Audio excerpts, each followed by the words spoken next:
After finishing my first video on the history of bodybuilding, I wanted to start these reaction breakdowns with someone most people have probably never heard of, Katie Sandwina. This documentary is from the Rogue Legends series, and it tells the story of one of the strongest women on the early strength era. But I am not going to react to the whole documentary from beginning to end. I am going to pick 5 moments that, for me, explain why Katie Sandwina matters in the history of muscle. Because her story shows that muscle history was never only about men, barbells, bodybuilding stages, or Mr. Olympia. It was also about performance, beauty, gender, marketing, myth, and memory. So let's start with the first moment, because this already tells you a lot about how female strength had to be presented at that time. This first part is not even about the lifts yet, it's about the image. Look at how she's presented. Strong, yes, but also graceful, feminine, elegant, almost like society needed her strength to be softened before it could accept it. I want to show you my greatest Sandwina item, and that's this large photograph right here of the Lady Hercules, Katie Sandwina. And this one is signed by Sandwina down at the bottom. She's so graceful there in her motions, her movements, they're balletic. She's kind of presenting herself in this hourglass figure of hers in her high-heeled shoes, saying, here is my family, here are my children, here is my husband, and I am 100% all woman. So, I may be strong, but here I am. I'm beautiful.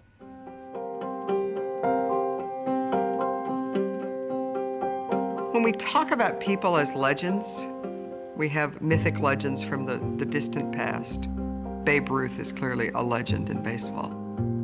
And in our own field, in strength, whether it's weightlifting, powerlifting, bodybuilding, as we go forward, we discover that there are people whose stories transcend their time, and people want to remember them because there was something so physically unique about them.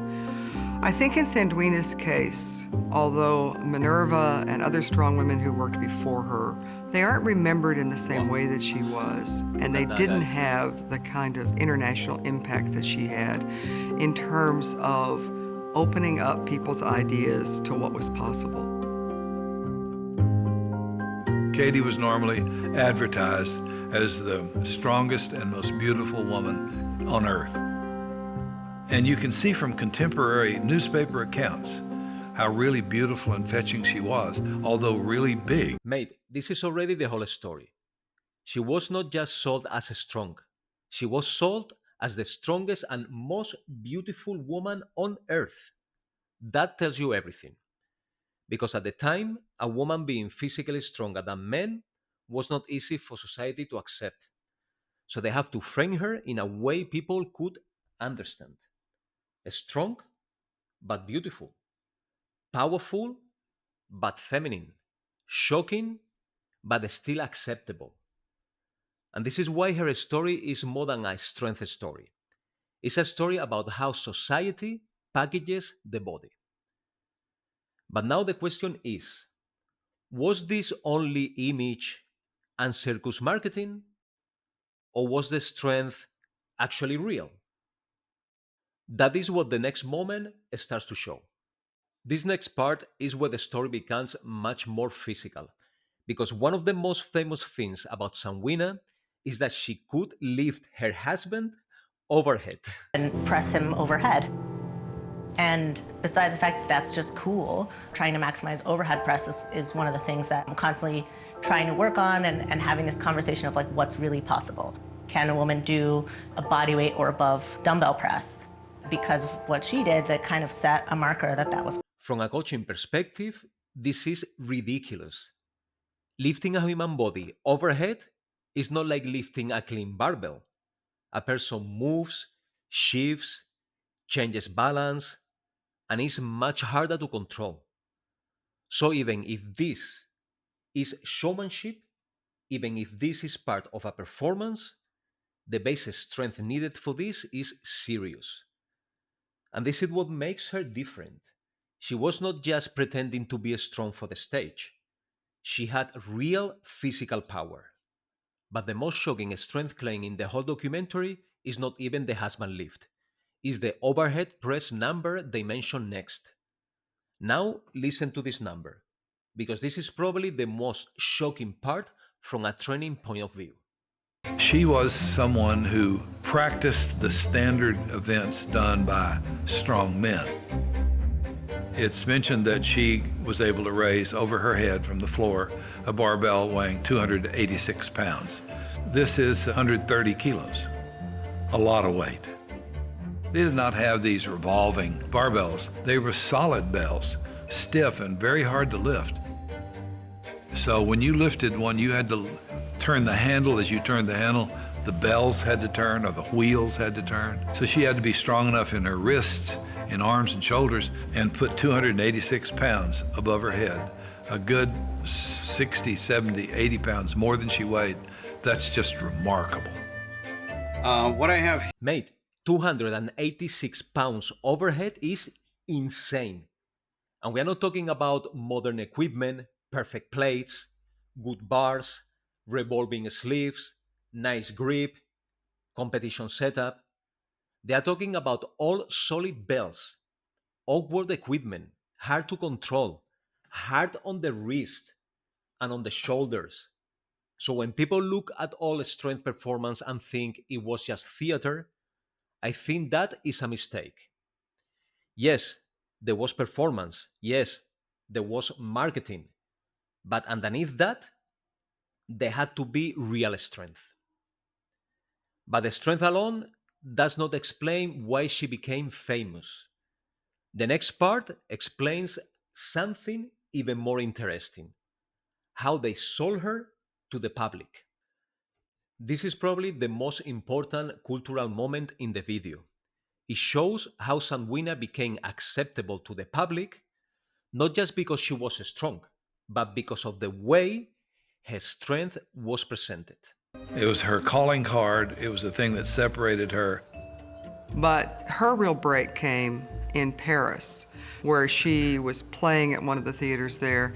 And that night, John Ringling came and sat in the audience to watch them perform. One of the things about the circus was that the circus kind of presented people with an idea of things that they might not have ever thought about as being humanly possible before. To see a woman coming out of the Victorian era who was feminine and therefore still kind of within the bounds of social acceptance, but who was markedly stronger than her husband, than most of the men around her. This was a game changer. She was hired and she debuted at the Barnum Bailey Circus in New York City. And so naturally, the New York journalists began looking at her and thinking, this is really unique and different, and asking questions. And so the circus management decided that they wanted to single her out. They saw that she had star potential. And they talked her into changing the name of the act. And so at that point, it became Katie Sandwina and Troupe. She was a headliner at this point, so she was in the center ring, and that is what she knew that she had arrived at that point when she was the main attraction. And that's when they start doing posters of her, and she starts getting all of this attention.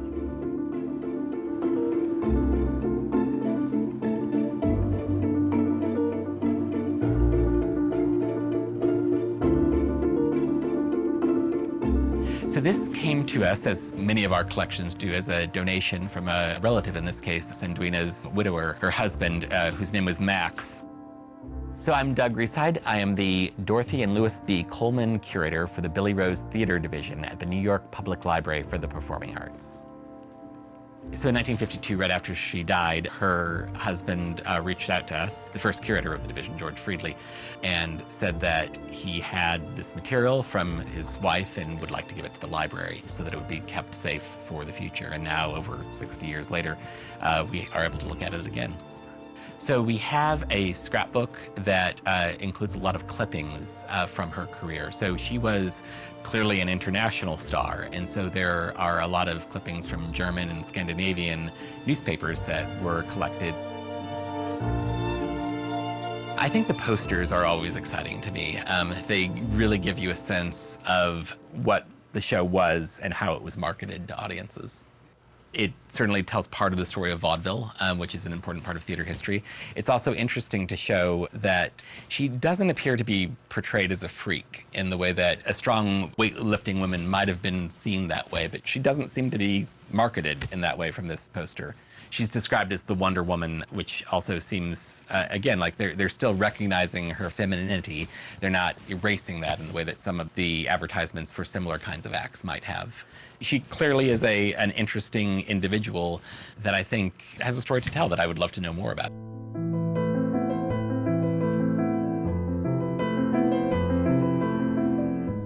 She is this really strong woman, and she performs these feats that verify that fact.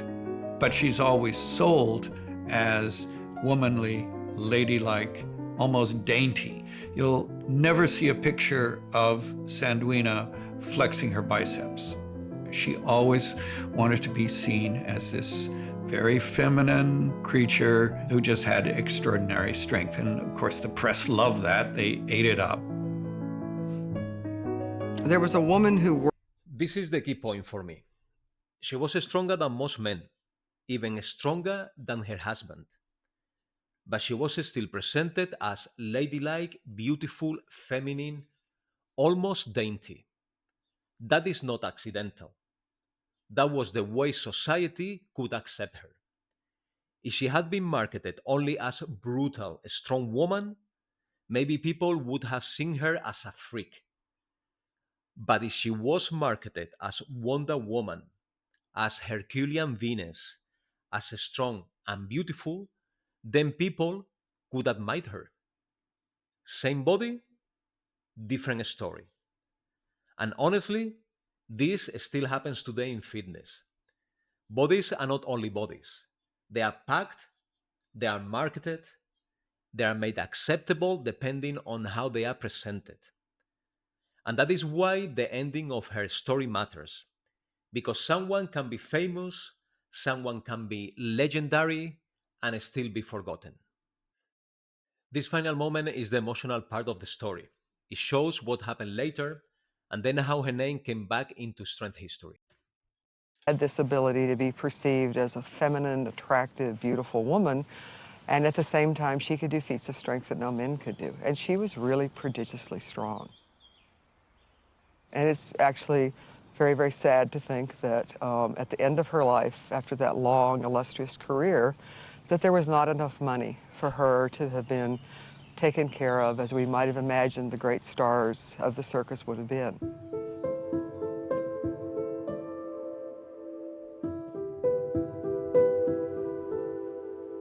We were asked recently, you know, if we were going to make a statue that would sort of celebrate female strength, what kind of a woman physically would be sort of the great embodiment? There was no question that for me and for Terry, it was like, oh, it has to be Katie Sandwina. And so Michael Deming is working on a statue. And I thought that one of the things that he really did so well was sort of to capture her body, you know, the sweep of her hamstring, the calves, the sort of small joints that she has. And I think the statue is going to just be fantastic and iconic, like the Louis Cyr statue has become, like the Sandow statue. The Sandow statue has been given at years at the Olympia, at the bodybuilding contest. The Louis Cyr statue is what we give every year at the Arnold Strongman Classic. And I think now to receive the Sandwina, that's going to be very meaningful. That's going to be a treasure that I think people will really appreciate. She's heavy. She's heavier than I remember. I got weaker.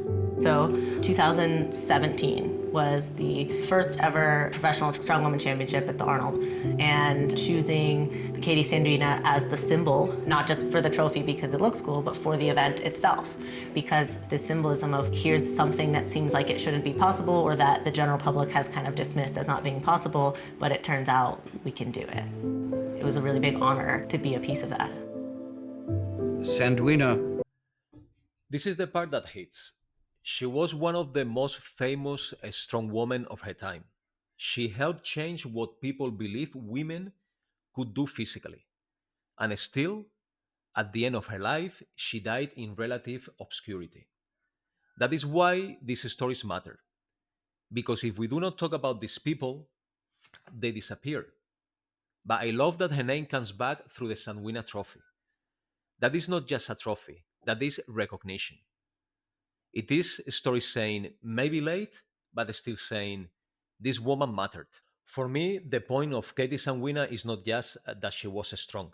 The point is that her story shows what muscles has always been. It has always been performance, it has been identity, marketing, it has been gender, myth, and it has always been memory. This is why bodybuilding history and strength history are so interesting. Because behind every body, there is a story about what society allows that body to mean. And Katie Sandwina is one of those stories that should not be forgotten. Great video, guys. I really enjoy watching it. I recommend that you do also. I leave the link in the description below.